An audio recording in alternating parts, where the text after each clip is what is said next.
Assalamu alaikum. Hello and welcome to Gurukul Online Learning Network.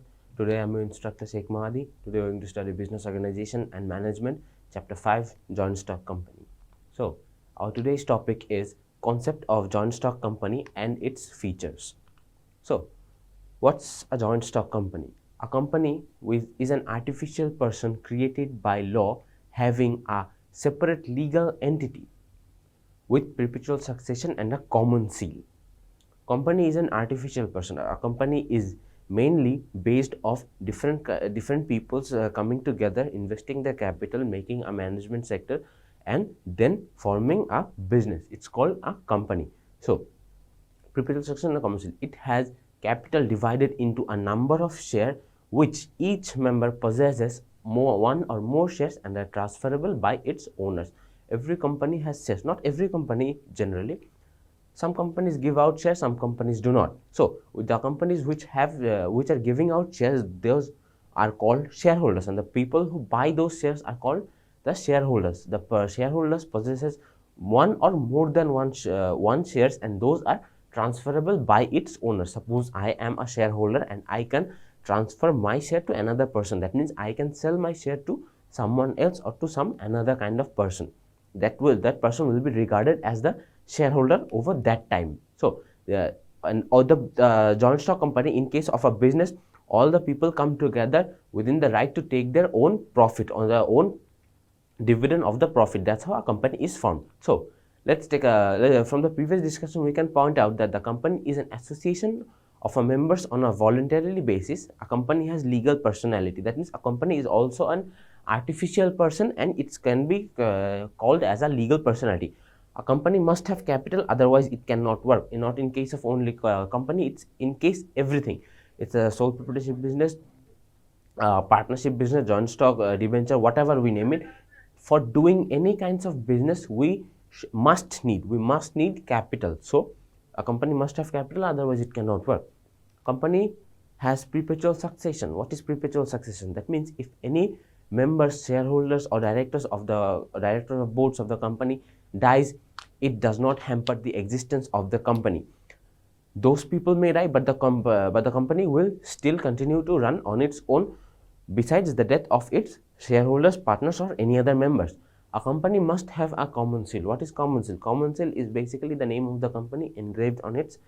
It is the name of a company which acts as a proxy for its signature. That means, basically, common seal means the name of a company engraved on it. So, features of company organization. Every kinds of business have its own features, advantages, disadvantages, classifications, diversifications, everything. So, just like those, our joint stock company also has some features. So, let's take a look. Incorporated association. What is incorporated association? Every kind of company or business is is formed out of an incorporated association.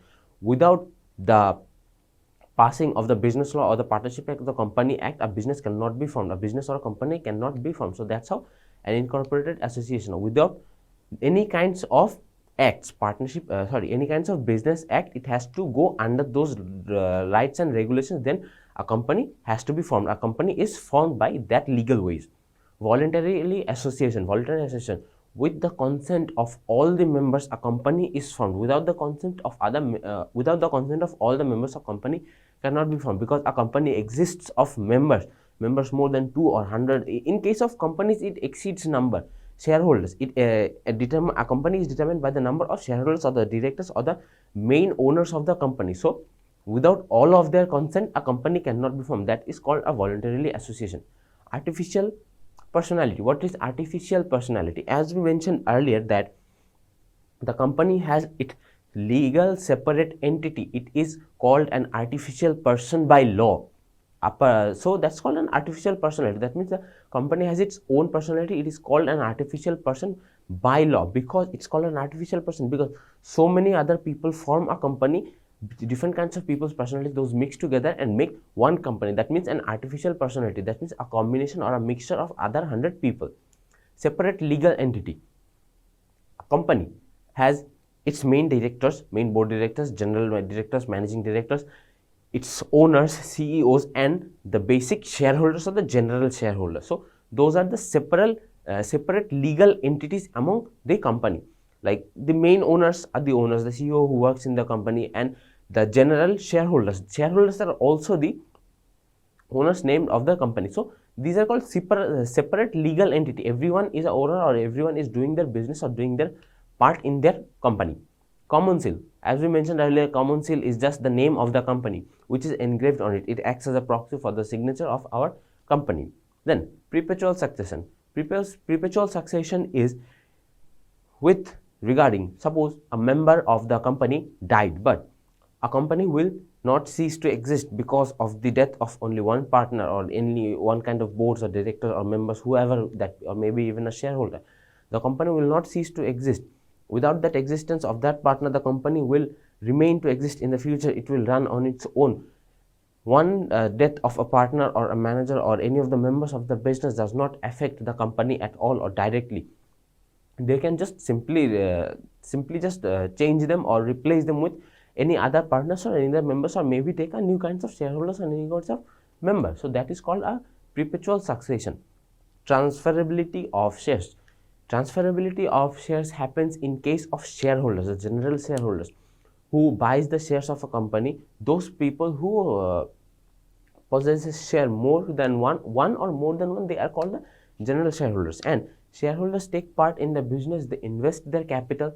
They take their profit ratios. They pay out the losses and the liabilities and the credibilities. They also sometimes take part in the management activities of the company. So those are called the shareholders.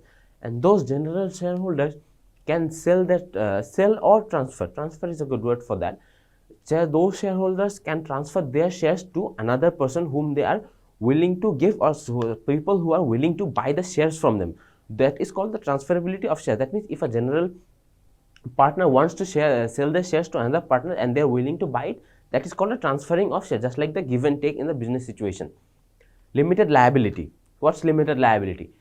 Person who are taking the shares, that means suppose I bought a share with 5 lakh taka, I am bound to, or I am tied to that 5 lakh takas of liability. I will not pay more than that amount which I have invested in the business. So that is called a limited liability. If I am investing taka 5 lakh, I won't have to pay a debt or a liability of 6, 7 or 10 lakh. I will be tied within that 5 lakh only. So that's a huge advantage for any kinds of shareholders in a business or a company. Separation of ownership from management.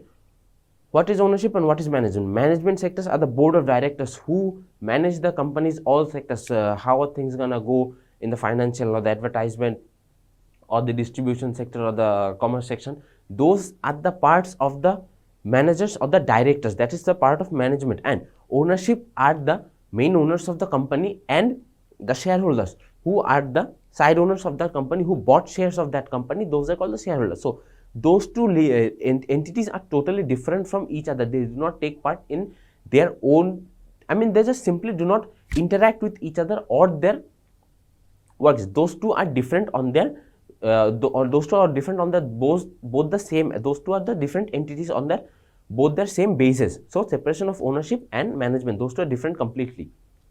Statutory regulations for government control. Every kind of business has to follow any kinds of governmental regulations or the legal rights and laws given by the government to be followed by any kinds of company or an organization. For the joint stock companies or any kinds of company, we can mention it. So strict legal formalities to commence in the business. The rules or the regulations that the government implies to us, we must have to follow those. Even if I'm running a company, even if I'm running a sole proprietorship business, even if I'm running a partnership business. So government will give us some rules, strict rules to follow those. We have to make our business legal. We cannot make our business illegal. Within that, our business might be terminated within the governmental activities. So that's why legal formalities have to be commenced in the business. To run our business thoroughly, we have to follow the governmental rules, instruction, or we have to agree to the terms and conditions in every step. Social benefits. Suppose our company is making some kind of product that is influencing or being advantageous to the social people, by just advantageous to the social people or the society. That is mainly a social benefit. Accountability to the shareholders. Accountability to the shareholders, which means I want to buy a share of your company and I literally want to know what goes inside your company. what kinds of activities are going on, what is the weak point of your company, what is the strong point of your company, in which cases or which sector your company is good or in which sectors your company is bad. I have to take accountability for those before I buy your shares. Without having the consent of those or without having any kinds of knowledge or idea about those, I will not just go out of the street and buy your shares within that huge amount of money, buy hundreds and thousands of shares.